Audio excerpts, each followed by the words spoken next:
सफल और सार्थक जीवन के लिए यह आवश्यक है कि हम अपनी कमजोरी को अपनी ताकत बनाएं।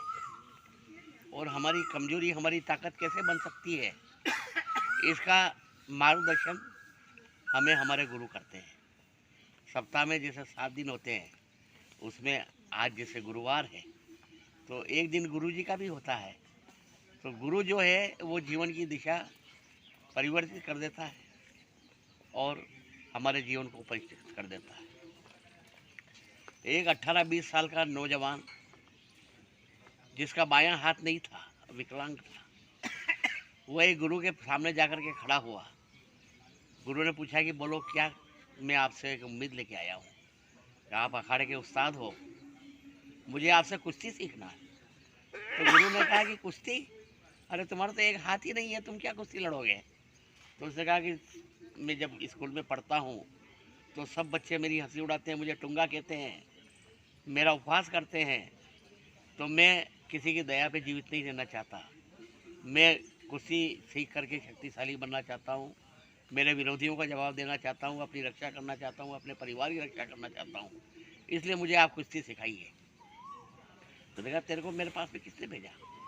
तो कि मैं कितने ही गुरुओं के पास में गया, किसी ने मुझे कुश्ती लड़ने की शिक्षा देने के लिए का स्वीकार नहीं किया, क्योंकि तेरा एक ही हाथ है, एक हाथ से क्या कुश्ती लड़ेगा। परंतु एक अखाड़े के उस्ताद ने कहा कि उनके पास में जा, आजकल वो बिल्कुल रिटायर हैं, सेवानिवृत्त हो गए हैं, किसी को कुश्ती सिखा नहीं रहे हैं, उनके पास कोई काम नहीं है, इसलिए वो तेरे को सिखा देंगे। तो उनने मुझको मेरे आपके पास में भेजा है। तो उसने कहा ठीक है, तू मेरे पास में काफ़ी उम्मीद लेके आया है, तो मैं तुझे अपना शिष्य बनाता हूँ, कल सुबह से आ जाना अखाड़े में। अब एकमात्र शिष्य था। गुरु ने अखाड़ा खोदा, मिट्टी छानी, पूरी तैयारी करी और उस शिष्य को कुश्ती लड़ने के गुर सिखाने लगे। मात्र 6 महीने तक उनने उनको कुश्ती में सिर्फ एक दाव सिखाया। तब शिष्य ने कहा कि मुझे एक ही दाव सिखाया था। कि नहीं, ये एक ही दाव को तू रवा कर ले और इसी से तू सभी कुश्तियाँ जीत जाएगा। तो वो 6 महीने में उसने दिन रात एक करके, सपने में भी यदि उससे कोई कुश्ती लड़ता तो उस दाव से वो उसको आजमा सकता था। वो दाव उसने रवा कर लिया था। 6 महीने बाद में समीप के गांव में एक कुश्ती का दंगल हुआ। बड़े बड़े पहलवान वहाँ कुश्ती लड़ने के लिए आ रहे थे। तो गुरु ने कहा कि चल सुबह तैयार हो जाना, तेरे को भी वहाँ चल के कुश्ती लड़ना है। तो वो तैयार हो गया, सुबह गए, कुश्ती का दंगल प्रारंभ हुआ। पंच लोग जो जज होते हैं वो सब बैठे। पहली कुश्ती उस विकलांग बालक ने जीत ली, दूसरी कुश्ती जीत ली, तीसरी कुश्ती फिर कोई और बड़ा पहलवान आया, उसको भी हरा दिया।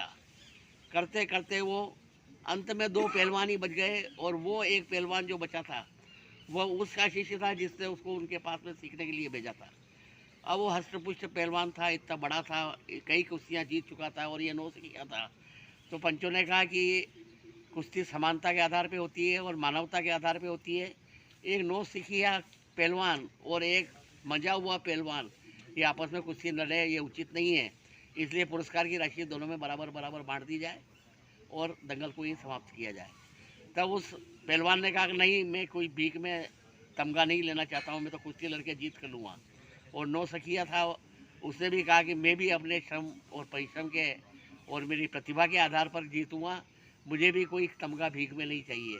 तो अंततः दोनों की कुश्ती हुई और आनंद फानम ने उस एक हाथ के पहलवान ने उसको परास्त कर दिया, चित कर दिया और मेडल उसको मिल गया।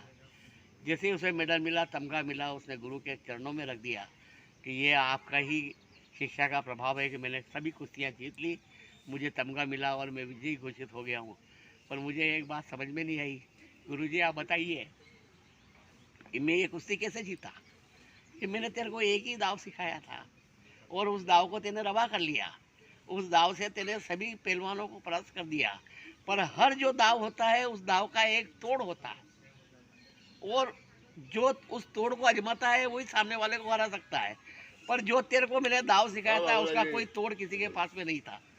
कि वो कैसे है कि वो दाव का तोड़ ये है कि उसमें सामने वाले प्रतिद्वंदी का बायां हाथ पकड़ करके चित करना पड़ता है और तेरे बायां हाथ है ही नहीं। इसलिए मैंने तेरे को ऐसा दाव सिखाया कि तू हमेशा अजय रहे और तेरे को कोई हरा ही नहीं सके। इसलिए जो गुरु होते हैं वो इस प्रकार हमारी कमजोरी को हमारी ताकत बना देते हैं और जीवन में आने वाले सभी युद्धों को, कुश्तियों को, संघर्षों को, प्रतियोगिताओं को हम जीत जाते हैं और हमारे जीवन को सार्थक कर देते हैं।